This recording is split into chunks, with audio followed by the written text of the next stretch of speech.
frankly, we told anyone who would listen that Denver had the largest park system in the United States. But just last summer, the Trust for Public Land, which does a lot of work in parks across the country, they ranked the city of Denver as only the 17th largest park system in the country. What happened? And is what happened to Denver happening in your town? How could the Mile High City, the Queen City of the Plains, be relegated to such a lowly position given our population's rabid appreciation for the outdoors? Well, we've got a little bit of a controversy brewing here in Denver where the city of Denver has been in negotiations with Denver Public Schools to trade land and get rid of some open space here in Denver. And I want to bring on the line a gentleman named John Case. John Case is an attorney here in town. He's working on this case, so I hope that John can lay out for us what's going on with Denver parks and what is he doing to make a change. So John, good morning. You're on AM 760, Colorado's Progressive Talk, and tell our listeners what's happening here. Well, good morning, James. Thanks for giving me the chance to talk to your listeners. Yeah. So lay the scenario out. In 2012, your listeners may remember they were asked to approve a $20 million bond issue for Denver Public Schools, and the idea was to use the money to build new schools. Right. The voters thought that the school would purchase the land and then build a school on it. As they typically would do, right? Right. So what the voters didn't know and what the people in southeast Denver didn't know is that the city and Denver Public Schools had already cut a secret deal to take 11 acres out of a park and trade that to DPS. Okay. And in exchange, the city would get a building at 1330 Fox that DPS owned. Okay, so back up. So how much was the bond issue again? $20 million. Well, that's part of a larger bond issue, right? Because this was part of one of the biggest bond issues in the history of the state, correct? Well, it was a city bond. It was a DPS bond issue. Yeah. Okay. I believe that smaller bond was part of a much larger one, but go on. So all right. So in October of 2012. The city passed out notices to neighbors in the area of this park. It's called Hampton Heights North Park. Okay. And it was part of an 80-acre natural area. Okay. Where there's lots of wildlife. There's foxes, coyotes. We had 2 golden eagles there last summer. There's a photograph now of a gold eagle in the park. There's owls, deer, all kinds of wildlife. And it's a fascinating place. There's about 2,000 to 3,000 cyclists ride through there on a trail per week. Okay. And that trail is part of the trail system along Cherry Creek, where the settlers originally came to Denver from the east, starting in the 1860s. Okay. And it's always been part of the trail system into Denver. So this taking 11 acres out of this park and natural area is going to change the landscape dramatically. It's going to put a 6-foot fence within 2 feet of that bike trail. So, and what would you say, John, to people who would say, well, the area needs a school? Well, we're not. Of course, Denver needs schools, but it's wrong to take a public park, which belongs to the people of Denver, and give it to the school board to build a school. No. If you can take parkland for public buildings, there won't be any parks. Yeah. I mean, and the city's argument and the DPS argument is, well, it was never designated a park by ordinance. Okay. But the truth is that the city acquired the land in 1936, and it acquired the land for flood control because it's along Cherry Creek and recreation. And the citizens have used it as a park ever since. Okay. The city has signs on it that says it's a park. They made it part of a natural area. They took our tax money and built bridges over Cherry Creek and a beautiful bicycle trail that people use. And they've maintained and they've spent public money to maintain it in its natural state.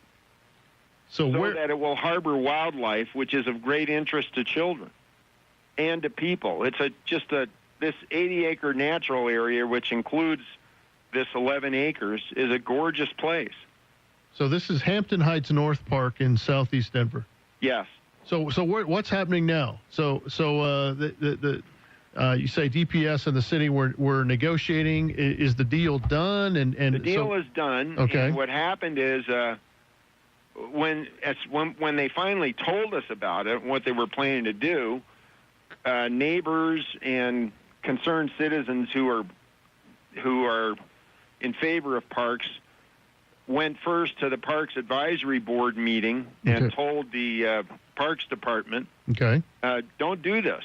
It's wrong. This is a park, and it shouldn't be taken for use for a public building. Okay.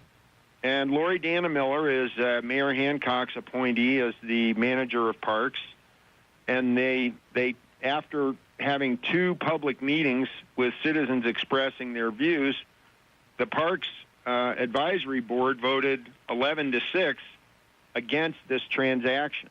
Okay. The day after that vote, Mayor Hancock replaced 2 of his appointees who had voted against the transaction. Lori Dannemiller then had the city attorney write a letter for her in which she explained that she was de-designating this area as a natural area so that the land swap could go through. Okay. The next thing that happened was there was a school board vote, and at the time there was an open seat on the board, and there were 3 board members in favor of the transaction and 3 against. And the night before that vote was to take place, Tom Boasberg, who favored the deal, appointed a new board member who was a colleague of Mayor Hancock, and that new board member tipped the scales 4-3, so the school board approved the swap. Then there was a city council meeting on April 1st of 2013, and of course we were invited to go in and say our piece, so park activists went in and spoke. Okay. People in favor of the transaction went in and spoke, but it was already a done deal. Okay. The council vote was 10-3. There were rumors that the council members who voted in favor of were getting rewarded by having city dollars spent in their districts, and those who voted against were being cut off. Okay. So the next thing was to see if we could prevent the enactment of this law. The council passed an ordinance to approve the land swap. Right. And so we collected signatures on a referendum petition. Okay. The people who are the wonderful thing about this movement is it's attracted people from every political style and color. Sure. No, and Denver's a place like that. We have nonpartisan city elections and try to get things done through common sense, right? That's right. So there's conservatives, there's progressives, there's Democrats, there's Republicans, and it's been so much fun working with all these people. Okay.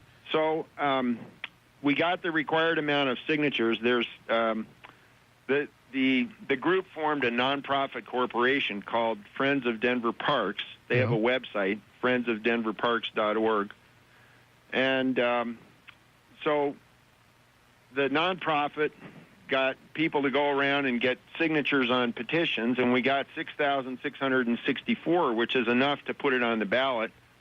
Turned them into the clerk and recorder, and she said, I'm not going to count your signatures because you don't have the right to do this. Okay. The city council acted in an administrative capacity, so the people don't get to vote. Okay. Well, the city charter says that any park can't be leased or sold without a vote of the people. Right, but but this one wasn't designated, right? wasn't designated by ordinance, but it had been used as a park since it was acquired in 1936. Okay. And the charter provision has separate protection for parkland acquired prior to 1955, which this is. Okay, so let's cut to the chase for our listeners. Some people may not be as involved in this issue or know, as much as you do in regard to this. What do you want to see done, and how are you going to go about doing it real quickly? Okay, so the clerk and recorder told us you'll have to sue us. So we sued. We had a hearing in front of Judge Herb Stern. Okay. And eventually he denied our request for a preliminary injunction. We've appealed that ruling, and it's pending in the Colorado Court of Appeals. Okay. However, we do have a trial date in Denver District Court for May 19th of 2014. Okay. We've asked for a jury trial, and we have felt all along that if we get a jury, we're going to win, and DPS is going to have to give this land back. Yeah. Okay. So for all you just tuning in, this is James Mejia sitting in for Gloria Neal here on the Glow Show here on AM 760 Colorado's Progressive Talk. I'm on the line with Attorney John Case, who is working with a group. And what's the group called, John? friendsofdenverparks.org. friendsofdenverparks.org, and they're working on reversing a decision from Denver Parks to trade land with Denver Public Schools and no longer use some parkland for parks, but build a building on it. All right, so John, if people want to learn more about this, where are you in touch with them? How should they get in touch with you? The easiest way is to go to the website, friendsofdenverparks.org. There's an independent filmmaker has actually made a film about it called Hamden Heist, Heist. Okay. The abduction of a Denver park. And it's an interesting video. It's 14 minutes, and you can order a copy off the website, and, of course, that helps pay the court costs and litigation. I'm doing the lawsuit pro bono, and my firm has been very kind to me in allowing me to take time away from paying work to work on this. Okay, and I heard Mayor Webb was getting involved somehow. What's going on there? Mayor Webb, former Mayor Wellington Webb, has become a supporter of friendsofdenverparks.org and gave us a very generous donation. Wow. Okay. Wow. So he's weighing in. Well, and in full disclosure, I was Mayor Webb's cabinet appointed manager of Denver Parks and Recreation. So yes. And James, you were a great champion of open space and parkland, which is used by Denver citizens every day. We love our parks. I appreciate that. Okay, so John, give us the website one more time.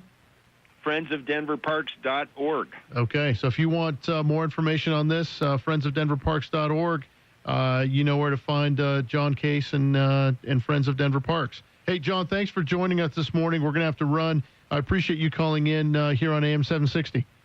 Thank you, James, and thanks to your listeners. Okay. All right, that was John Case, attorney, trying to reverse the decision by Denver Parks and Denver Public Schools to trade land and build a building on Denver Parks. James Mejia sitting in for Gloria Neal on The Glow Show here on AM 60, Colorado's Progressive Talk. We'll be back after this break.